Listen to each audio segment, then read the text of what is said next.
The talking point was really interesting post-game, apart from what happened on the ground. The Luke Beveridge press conference had been going for a while, and someone asked the question about Aaron Naughton, how he was good in the first half and not in the second half, and then he answered it in a really interesting way. So let's have a listen. Yeah, I've got to be really careful here. Yeah. Because he's been so dominant. And then, yeah, there are reasons why he wasn't in the second half. That's all I'll say. After the game, what happens is you're pretty sure you know what happened, but you've got to go back and have a look just to make sure. So I can't really comment. I'll just go back and have a look, and that's all I can say.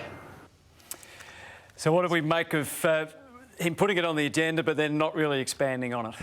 Yeah, well, I think he sort of left it open, didn't he, for us to try and have a look. So that's what I decided to do. I thought, well, let's go and have a look back at the game and let's see if we can see what he was talking about and what was going on. Because certainly in the first half, he was dominant. He was dominating the game. And then Sam Collins, well, clearly he had to try and nullify his influence. And he's putting... So when's this? This is in this game is a second. This one is all most of them the second half. This one might be in the second quarter. So I think they're talking about bumping him from going for his marks, flying for the ball and knocking him off his line. So this is another one where I think we know that if he runs and jumps, he's a serial threat. So he's an aerial threat. So are these the free kicks that he's talking about? And these are a couple of others in the second half where you can maybe say, look, this is just a player who, Sam Collins, who's been well and truly beaten in the first half, who's just decided to put a lot more work into his opponent. So it's a bit of make up your mind at home, whether you think these are free kicks, whether this is illegal, or whether this is just really solid defence.